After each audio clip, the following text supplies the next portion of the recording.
نہیں جانتا تھا۔ فری میں تعلیم بھی دو، فری میں کپڑا بھی دو، فری میں کتاب بھی دو، فری میں ان کی تربیت بھی کرو، پیسہ کہاں سے آئے گا کوئی نہیں جانتا تھا۔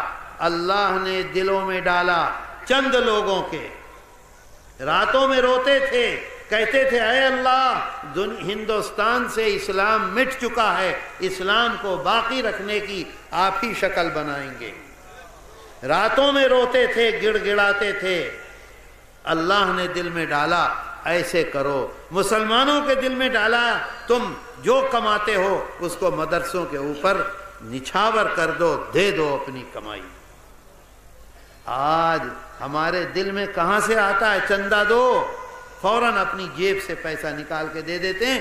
اللہ ہمارے دل میں ڈھکاتا ہے کہ دو اپنے ایمان اور دین کی حفاظت کے لیے، نہیں تو نہیں ہو سکتا تھا۔ میرے دوستو، اللہ کے رسول صلی اللہ علیہ وسلم کی براہ راست توجہ دارالعلوم دیوبند کی طرف۔ میں ایک بہت ساری باتیں ہیں، اصل میں وقت کم ہے، علماء بہت ہیں، پروگرام کے لیے وقت کم ہے، تقریر کرنے والے زیادہ ہیں۔ یہ اس مدرسے کی سب سے بڑی علامت ہے اللہ کے ہاں مقبول ہونے کی کہ مدرسے کے ذمہ داروں نے جس کو دعوت دی وہ یہاں موجود ہے۔ یہ کون آرام سے اپنے گھر میں اس سردی میں کھا کے سونا چاہیے تھا، اپنی بھوک کو، اپنی سردی کو، سب کو چھوڑ کر یہاں بیٹھے ہوئے ہیں بڑے بڑے علماء۔ کس نے ان کے دل میں ڈالا؟ کس نے آپ کے دل میں ڈالا اتنا بڑا مجمع؟ یہ اللہ نے ڈالا ہے، اللہ کے ہاں قبولیت کی علامت ہے۔ آج ہمارا آنا اللہ کو پسند ہے، انشاءاللہ اس کا اجر دنیا میں بھی ہم پائیں گے اور آخرت میں بھی پائیں گے۔ میرے دوستو، دارالعلوم دیوبند کے محتمم ہیں حضرت شاہ رفیع الدین، بہت بڑے بزرگ ہیں۔ دارالعلوم کی ایک بلڈنگ بن رہی ہے، بلڈنگ کا نقشہ تیار ہو گیا، نقشے میں یہ بنا دیا گیا ایسے بنے گی، ایسے بنے گی، ایسے بنے گی، کیونکہ ہماری ماں جتنے مدرسے ہیں ان کی ماں دارالعلوم دیوبند ہے، سارا فیض دارالعلوم کے اکابر کا ہے۔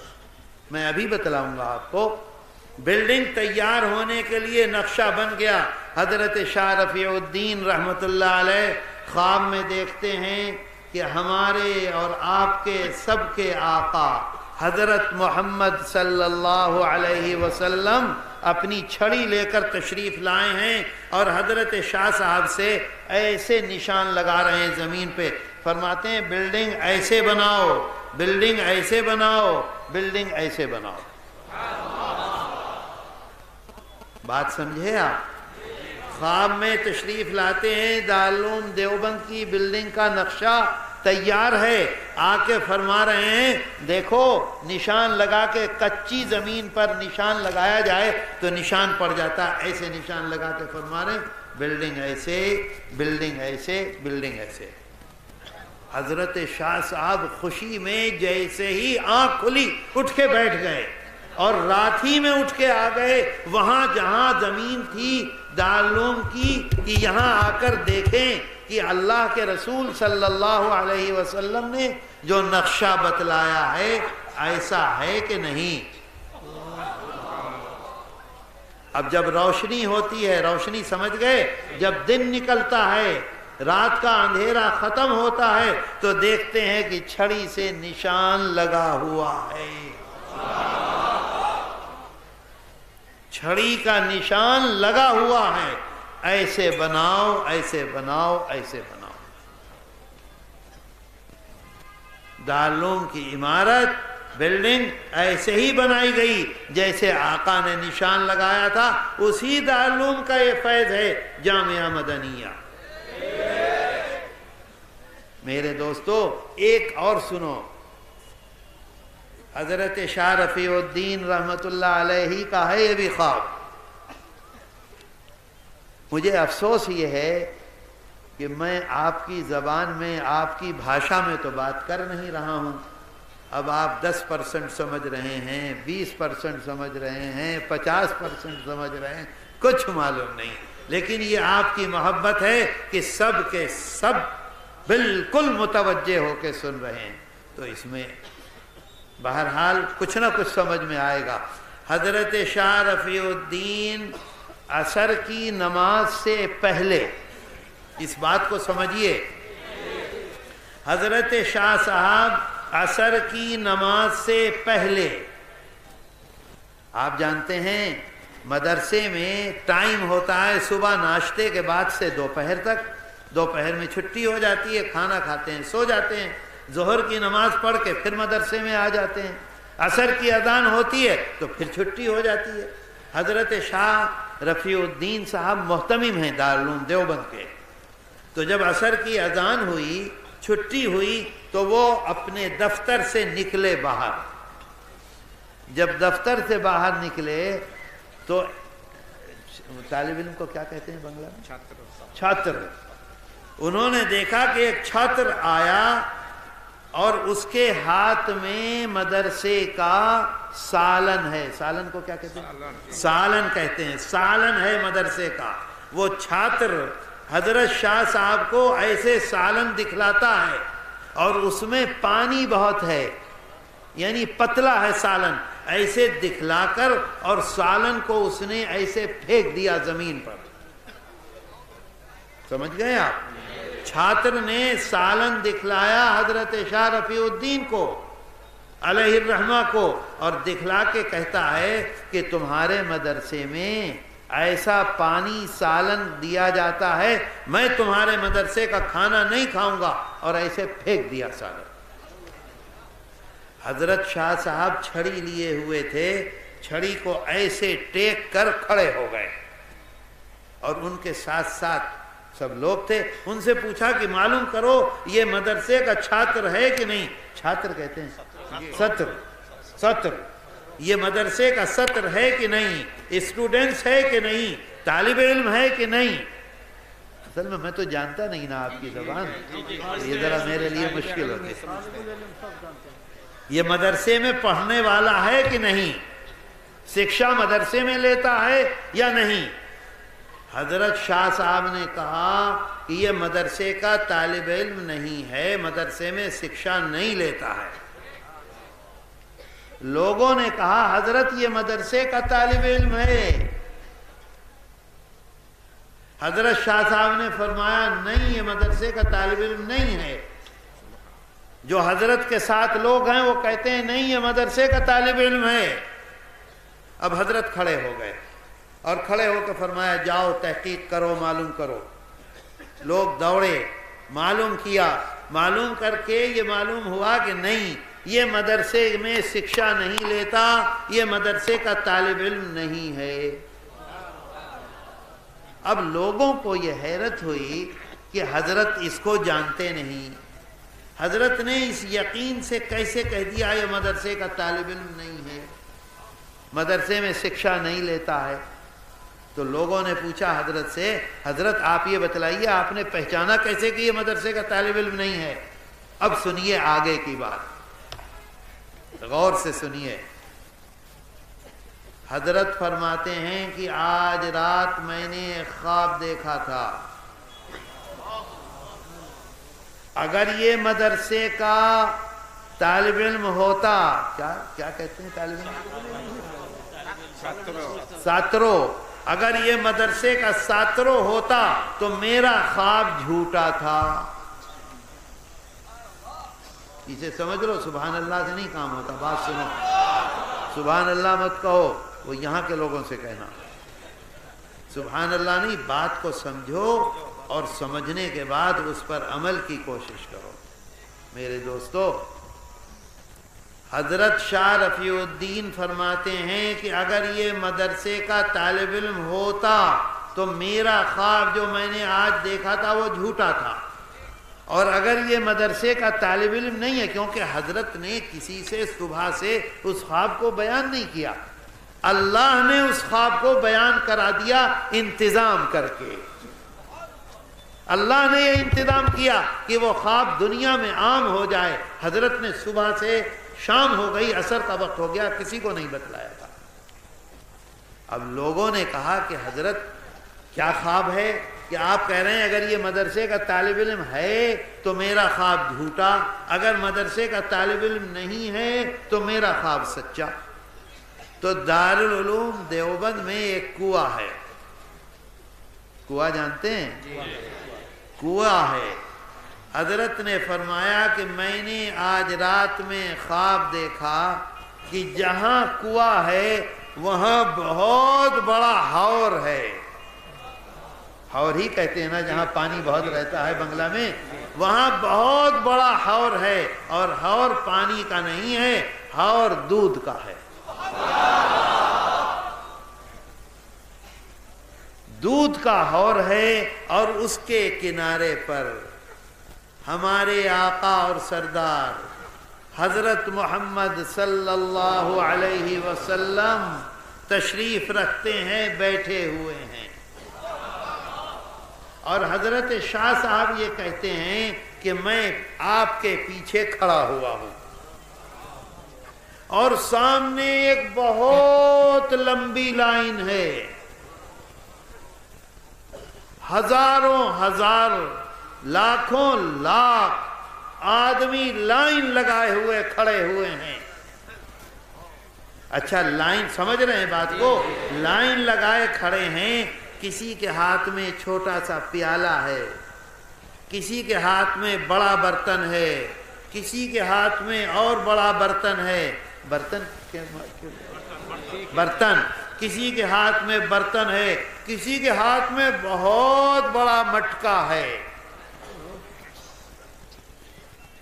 لوگوں کے ہاتھوں میں مختلف قسم کے برتن ہیں، چھوٹا بڑا بڑا بڑا بڑا بڑا بہت بہت بڑا. ہر آدمی اپنے نمبر پر آتا ہے آقا کے سامنے.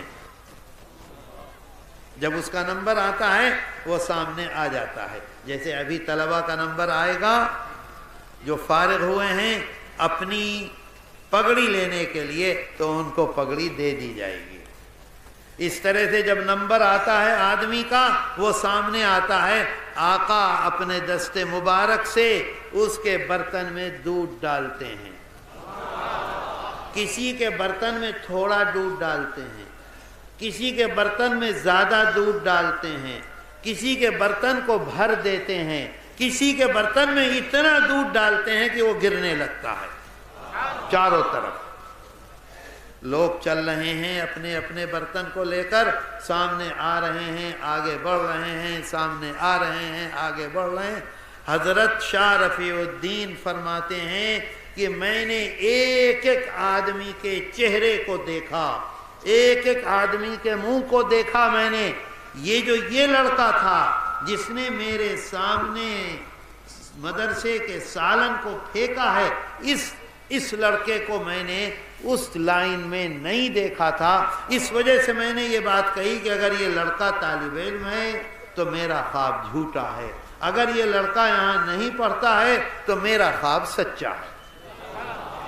اچھا اب لوگوں نے پوچھا کہ حضرت دارالعلوم میں تو 100 لڑکے پڑھتے ہیں اور آپ یہ فرما رہے ہیں کہ ہزار آدمیوں کو میں نے دیکھا. ایک بات تو یہ پوچھی. دوسری بات یہ پوچھی کہ حضرت یہ بتلائیے کسی کے پاس تھوڑا برتن، کسی کے پاس بڑا برتن، کسی کے پاس بہت بڑا برتن، کسی کے برتن میں تھوڑا دودھ، کسی کے برتن میں زیادہ دودھ، کسی کے برتن میں اتنا دودھ کہ وہ گرنے لگے زمین پر، اس کا کیا مطلب ہے؟ تو حضرت فرماتے ہیں کہ میں نے اس خواب کی تعبیر یہ لی ہے کہ جو لوگ دارالعلوم سے ڈائریکٹ فیض اٹھائیں گے وہ بھی یہاں موجود ہیں، اور جو دارالعلوم سے جن لوگوں نے پڑھا ہے اور پڑھنے کے بعد اپنی اپنی جگہ پر جا کر مدرسے بنائے ہیں اور مدرسے بنا کر وہاں کام ہو رہا ہے، وہ سب اس میں شامل ہیں. سمجھے بات کو؟ پوچھا کہ چلیے یہ بڑا برتن چھوٹا برتن اور گرنا، کہا کہ جس سے جتنا فیض ہوگا. کوئی آدمی جا کر صرف اپنی کام کرے گا، کوئی آدمی جا کر 10 آدمیوں کو پڑھائے گا، کوئی آدمی جا کر 100 کو پڑھائے گا، کوئی جا کر ایسا مدرسہ بنائے گا کہ ہزاروں ہزار لوگ اس سے فائدہ اٹھائیں گے. وہ سب کے سب اللہ نے حضرت شاہ صاحب کو دکھلایا. یہ سارا کا سارا فیض دارالعلوم دیوبند کا ہے، ہمارے آقا اور سردار حضرت محمد صلی اللہ علیہ وسلم کی توجہ کا ہے.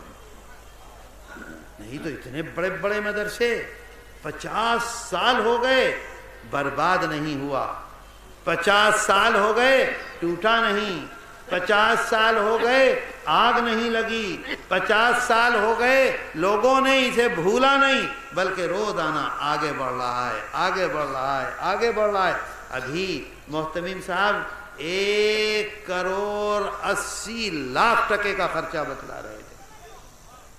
آپ سوچئے کتنی بڑی بات ہے.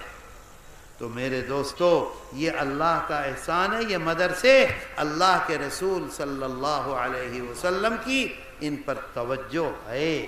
یہ اکابر جنہوں نے مدرسے بنائے ان لوگوں کا بڑا مضبوط تعلق تھا. حضرت مدنی نور اللہ مرقدہ کے بارے میں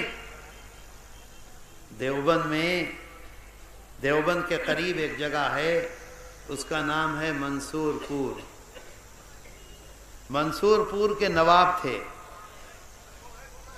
ان کی اہلیہ تھیں، جب ہم چھوٹے چھوٹے سے تھے وہ ہمارے گھر آتی تھیں، ان کو ہم کہتے تھے اماں.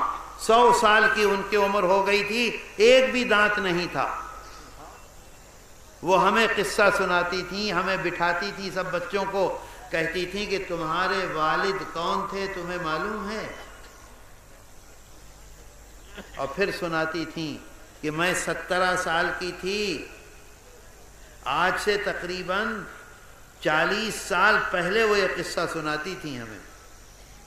کہتی تھی میں 17 سال کی تھی، اپنے میاں کے ساتھ حج کو گئی تھی.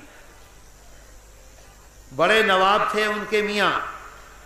یہ آج سے تقریباً 120 سال پہلے کا واقعہ ہے. بات سمجھ میں آتی ہے؟ 120 سال پہلے. کہتی ہیں کہ ہم گئے تھے اور ان کے شوہر مٹی کی ہنڈیوں میں سونا اور چاندی لے کر گئے تھے تاکہ مدینہ منورہ اور مکہ مکرمہ میں جو خادم ہیں حرم شریف کے ان کو ہدیہ دیں. کہتی ہیں وہ مختصر سناؤں، ابھی بہت کام ہے. کہتی ہیں جب ہم مدینہ منورہ گئے ہیں تو ہم نے وہاں کے خادموں کو سونے اور چاندی سے بالکل نہلا دیا.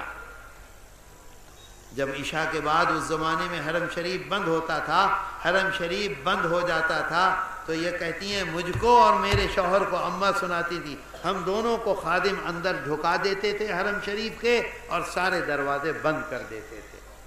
اب ہم ریاض الجنہ میں بیٹھ کر نفل پڑھتے تھے، قرآن پڑھتے تھے، روضہ مبارکہ پر حاضر ہو کر سلام پیش کرتے تھے. ہمیں بالکل اجازت تھی گھنٹہ 2 گھنٹہ 3 گھنٹہ. وہ کہتی ہیں کہ ایک دن ہم نے دیکھا کہ ایک نوجوان معمولی لباس میں، نوابین تو بہت بڑے بڑے کپڑے پہنتے تھے، نواب جو ہوتے تھے، کہتے تھے ایک نوجوان بہت معمولی کپڑا پہنے ہوئے حرم شریف میں آئے. جتنے خادم تھے سب کے سب دوڑ پڑے. کسی نے ان کا جوتا اٹھایا، کسی نے ان کو سلام کیا، کسی نے ان کے ماتھے کو چوما. عرب جس کو بہت زیادہ عزت دیتے ہیں اس کے ماتھے کو چومتے ہیں. کسی نے ماتھے کو چوما. اور جب وہ نوجوان آئے ریاض الجنہ میں، سب کے سب پیچھے ہاتھ باندھ کر کھڑے ہو گئے ادب کے ساتھ. جب وہ گئے روضہ مبارکہ پر صلاۃ و سلام پیش کرنے تو سب کے سب خادم پیچھے پیچھے پیچھے پیچھے جا کر ان سے دور ادب کے ساتھ کھڑے ہو گئے. انہوں نے آدھے گھنٹے تک صلاۃ و سلام پیش کیا اور جب وہ دروازے سے باہر نکلنے لگے سب کے سب پیچھے چل پڑے اور دروازے پر پہنچ کر سلام مصافحہ ہاتھ منہ کو چوم کر پھر واپس ہوئے. کہنے لگیں کہ ہم یہ سمجھے یہ ہم سے بڑا کوئی نواب ہے، ہم نے اگر ان کو 1 کلو سونا دیا ہے تو اس نے 10 کلو سونا دیا ہوگا، اس وجہ سے یہ اس کے پیچھے پیچھے سب کے سب چل رہے ہیں. کہتے ہیں میرے شوہر نے پوچھا کہ یہ کہاں کا نواب ہے؟ جو بڑے خادم تھے ان سے. سمجھ رہے ہیں بات کو؟ تو انہوں نے کہا ارے تم ان کو جانتے نہیں ہو؟ کہا نہیں. کہا کہ یہ تو ایک ہندی عالم ہیں، ہندوستان کے عالم ہیں، اور ہمیں 50 سال ہو گئے، کسی نے کہا 70 سال ہو گئے یہاں خدمت کرتے ہوئے حرم شریف میں. ہم نے آج تک اپنے کانوں سے آقا کی آواز مبارک نہیں سنی تھی. یہ انسان آیا اور آنے کے بعد ایک دن اس نے کہا الصلاۃ والسلام علیک یا رسول اللہ، تو ہم نے اپنے کانوں سے سنا کہ اندر سے آواز آئی وعلیکم السلام اے میرے بیٹے. تم انہیں نہیں جانتے؟ کہا نہیں ہم تو نہیں جانتے.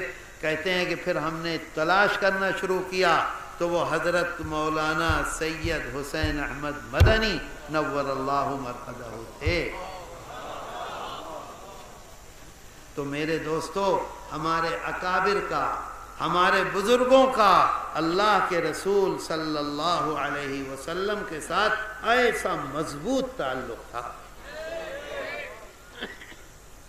میں ان طلبہ سے، ان علماء سے، طلبہ نہیں میں غلط کہہ رہا ہوں معاف کریں، ان علماء سے جو دارالعلوم جامعہ مدنیہ سے فارغ ہو رہے ہیں اور فارغ ہوئے ہیں اور آج ان کو پگڑی مل رہی ہے، ان سے بہت ادب سے یہ گزارش کروں گا کہ اپنے اکابر کی زندگی کو سامنے رکھیں. انہوں نے کس طرح سے اپنے کو مٹایا اس کو دیکھیں، کس طرح سے وہ دنیا سے دور رہے اس کو دیکھیں. ایک واقعہ سنیے حضرت مدنی نور اللہ مرقدہ کا.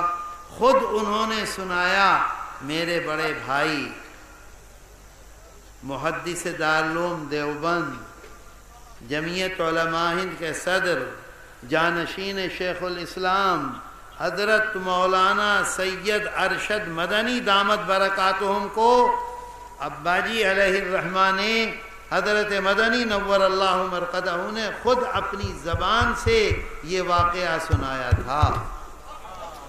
اس کو سنیے، اپنے اساتذہ کی خدمت کیسی کی.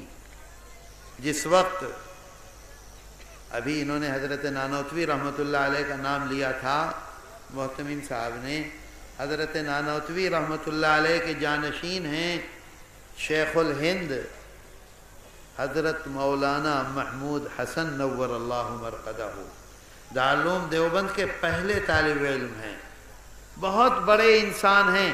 پوری رات گزر جائے گی ان کے واقعات ختم نہیں ہوں گے. ایسے یہ سارے کے سارے ایسے لوگ تھے. 2 دن آپ کا جلسہ تھا، 2 دن بولتا رہتا تو ختم نہ ہوتا. میں سچی بات کہتا ہوں. حضرت شیخ الہند رحمۃ اللہ علیہ کو انگریز نے جب گرفتار کیا وہ الگ تفصیل ہے. اندر بیٹھ کر، آج ممبر پہ بیٹھ کر دعوت کھاتے رہیں، یہ کام نہیں تھا ہمارے اکابر کا.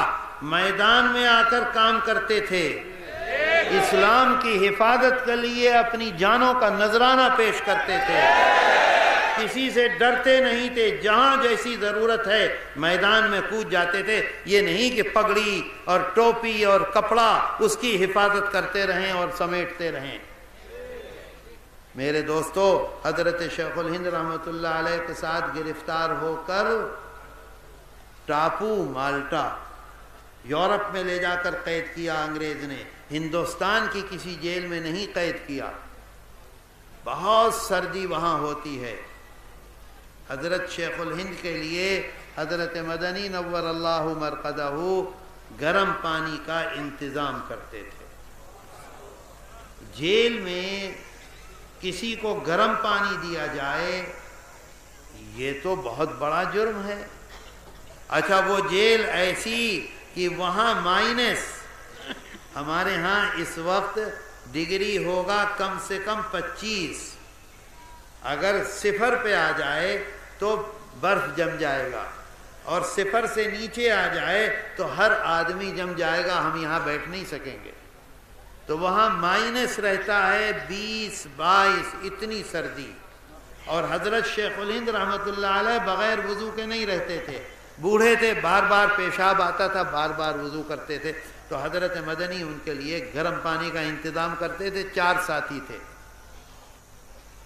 جب انگریز کو معلوم ہوا کہ گرم پانی کا انتظام ہو رہا ہے تو اس نے حضرت شیخ الہند رحمۃ اللہ علیہ کو اور ان کے ساتھ 4 آدمیوں کو بلایا جو جیلر تھا، اور رول لے کر، ڈنڈا لے کر، جو بہت ہی خطرناک چوٹ ہوتی ہے، اور سردی میں کھڑا ہو گیا اور پوچھا کون گرم پانی دیتا تھا.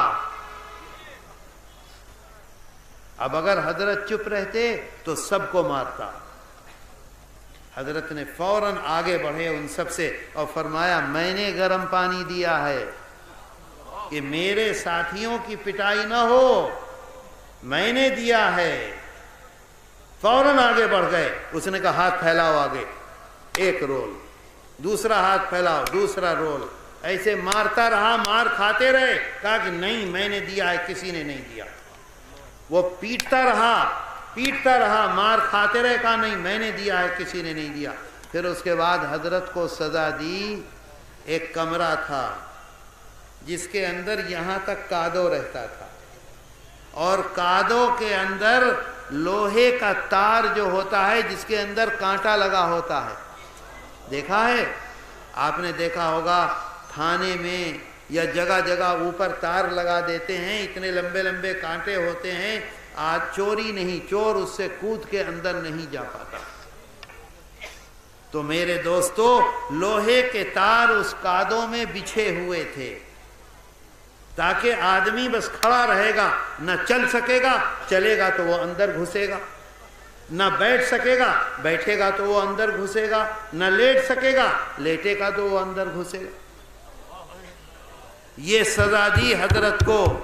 3 دن تک بس کھڑے رہے سردی میں، یہاں تک کادو، پانی، ٹھنڈک، اپنی جگہ سے ہل نہیں سکتے تھے. 3 دن کی یہ سزا دی، لیکن کبھی بھی اف نہیں کیا. اپنے استاذ کی خدمت اسی طرح سے کرتے رہے. کبھی اپنے کو کچھ سمجھا نہیں.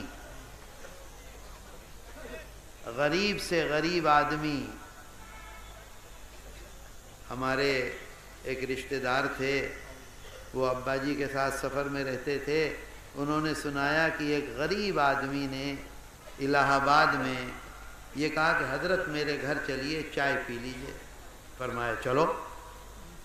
بہت شاندار قسم کا مشلا، جیسے یہ مولانا صاحب پہنے ہوئے ہیں مشلا، یہ تو بہت معمولی ہے. بہت شاندار مشلا نیا پہنے ہوئے تھے. گئے وہاں، اس نے چائے جو بنائی، جس میں وہ مٹی کی ہنڈیا میں سالن پکاتا تھا، اپنے گھر میں کھانا پکاتا تھا مٹی کی ہنڈیا میں، اسی مٹی کی ہنڈیا میں اس نے چائے بنائی جس میں مرچ، ہلدی، نمک، ہر چیز پڑی ہوئی تھی، اور لے کر آیا. حضرت پی لیجئے. اتنی خوشی سے پورا پیالہ پیا کہ اس کو یہ محسوس نہیں ہونے دیا کہ یہ غریب آدمی کیا لے کر آیا ہے. حضرت کا پیٹ خراب ہو گیا، دوا کھائی گھر آ کر، لیکن اس کو یہ پتہ نہیں چلا کہ حضرت کو تکلیف ہوئی. میرے دوستو، حضرت شیخ الہند رحمۃ اللہ علیہ حضرت مدنی نور اللہ مرقدہ کے استاذ تھے. دارالعلوم میں جب وہ سوتے تھے تو اس طرف اپنا پاؤں نہیں کرتے تھے جدھر حضرت شیخ الہند رحمۃ اللہ علیہ کا گھر تھا، اس طرف پاؤں کر کے نہیں سوتے تھے. اتنا ادب تھا، اتنا احترام تھا. علامہ کشمیری، علامہ انور شاہ کشمیری کتنے بڑے عالم ہیں. آج سارے مدرسوں میں نور الہدیٰ پڑھائی جا رہی ہے. ہم نے بھی پڑھی ہے، آپ بھی پڑھتے ہوں گے. خدا جانے آپ کے ہاں پڑھائی جاتی ہے کہ نہیں؟ ساری دنیا میں اس کا ایک نسخہ تھا اسکندریہ کی لائبریری میں. اور لائبریری کی یہ خصوصیت تھی کہ پوری دنیا میں اس کا نسخہ ایک ہے ہمارے پاس، کسی کو نقل نہیں کرنے دیتے تھے۔ اگر کوئی ایک مسئلہ نقل کرنا چاہتا تھا تو 2 سپاہی ساتھ رہتے تھے کہ ایک مسئلے کے علاوہ دوسرا مسئلہ نہیں لکھ سکتا۔ قلم کاغذ نہیں، پوری تلاشی ہوتی تھی 5 مرتبہ 6 مرتبہ، پھر وہ قلم کاغذ دیتے تھے، وہاں ایک مسئلہ لکھا اور باہر نکل جاؤ۔ علامہ کشمیری گئے